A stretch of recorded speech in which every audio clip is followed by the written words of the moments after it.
The NFL is finally back, and it is time to make some picks. Hey, everyone, welcome into NFL Breakdown, back for another season with Toronto Sun NFL writer Dan Billicky and Post Media Sports writer Don Brennan, who each week will be giving out their picks against the spread, which you can find at torontosun.com. But here they will pick two of their favorite games of the week and tell you who they like to cover. And this year, guys, I think we should keep track of these videos and have a friendly wager between the both of you to see who comes out on top at the end of the season. I know Dan has had Don's number online as far as the articles go, but this is where Don can get his revenge with these videos. And Don, you get first crack at this one as the Cardinals will visit the Bills, and not many teams are favored by more than 6 points, but the Bills are one of them at 6.5. Who do you like in this one?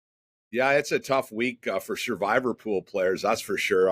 Especially week one is always tough no matter what. But yeah, there's a reason the Bills are only 6.5 point favorites after winning 7 games more than the Cardinals last season. I think Arizona might have a better offense now. Buffalo's aerial attack has a new look with 6'4" rookie Keon Coleman and 8-year veteran Curtis Samuel replacing Stephon Diggs and Gabe Davis. And some gelling time is going to be needed with Josh Allen. This could also be said about the Arizona passing attack, where a healthy Kyler Murray will have 4th overall pick Marvin Harris Jr. and Trey McBride as his dynamic targets. But the edge could go to the Cards, who can also pound the rock with James Conner behind a strong offensive line. James Cook is a different type of back. I took him pretty high in one of my 712 fantasy leagues, but he thrives in open space, and he isn't as effective as Conner between the tackles. What this game does offer is 2 of the best running quarterbacks in the league, and I'd jump on any prop bet that has them as the game's 2 rushing leaders. Buffalo's defense is again missing exceptional linebacker Matt Milano, who suffered a fractured leg in Week 5 last season, is now out at least until December with torn biceps. And the Bills' secondary is also a bit of a question mark because of the health issues and the fact that their 2 starting safeties from last season have moved on. Arizona had just 4 victories last season, but after Murray returned from injury, they lost by only 5 in Houston, and they beat the Steelers and the Eagles in their own backyard. And now they open against a Buffalo team that might be just a tad unfocused as it glances ahead to Thursday's game against the Dolphins. Not only do I like the Cards to cover, but I advise against taking the Bills in a survivor pool, as this could be the upset of Week 1. All right, interesting start to the video, Dan. The Lions are everyone's darling this season. They will open up at home against the Rams as 3.5 point home favorites. Which side are you leading? Well, when these two teams met in the wild card round of the playoffs last season, the Lions were favored by 3 points. Now, after an offseason that saw LA lose their defensive coordinator, Raheem Morris, went to Atlanta as the head coach. They lost Hall of Famer Aaron Donald. Well, he should be Hall of Famer. He will be Hall of Famer. They're only getting a half point more? Doesn't make sense.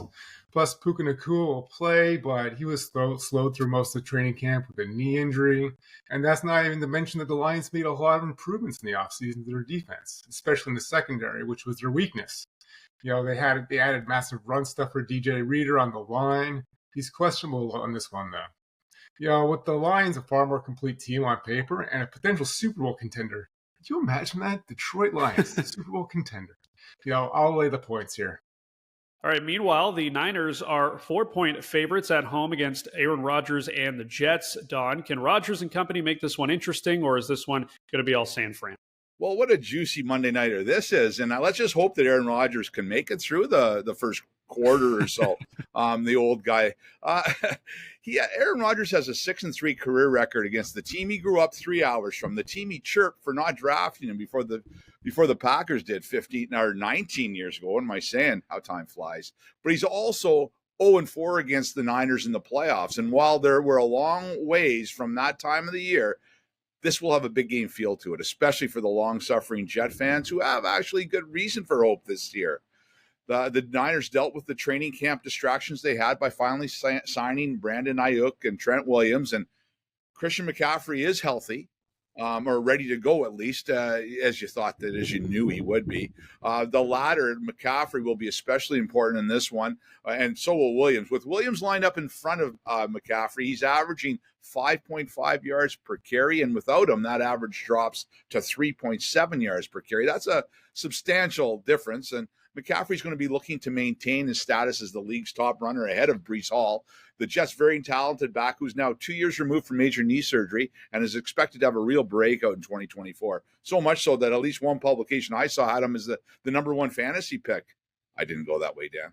There will be some big plays against the top two defenses in the league, or two of the top two defenses, but I like the Niners and McCaffrey at home to a visiting East Coast team, no matter who the East Coast team is, and against the Jets, who are better against the run, or better against the pass than the run. I like the Niners to win this one by, let's say, 24-17. All right. Lastly, Dan, the Chargers will host the Raiders as 3.5-point favorites against Las Vegas. How do you see this one playing out? Well, you know what? In week one, trends show that it might actually just be a smart play to roll with all underdogs, as they're 90, 67, and 3 over the past 10 years against the spread. And the Chargers aren't going to have a home field advantage here when you think about it, considering how many Raiders fans there are in LA.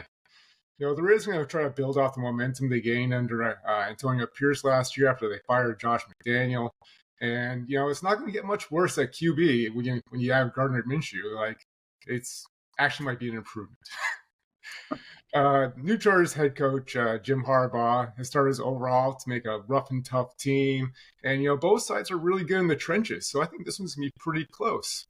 You know, and last year, you know, the Raiders absolutely blew out the Chargers when these two teams met in LA. So I'm going to back the dog here. All right. It's going to be a very interesting week one. As Dan mentioned, underdogs definitely in play for a lot of these games, considering the spread. What is making your betting card for week number one? Leave your thoughts in the comments section below. For Don Brennan and Dan Billicky, I'm Rob Wong. Thanks for watching, and we'll talk to you next week.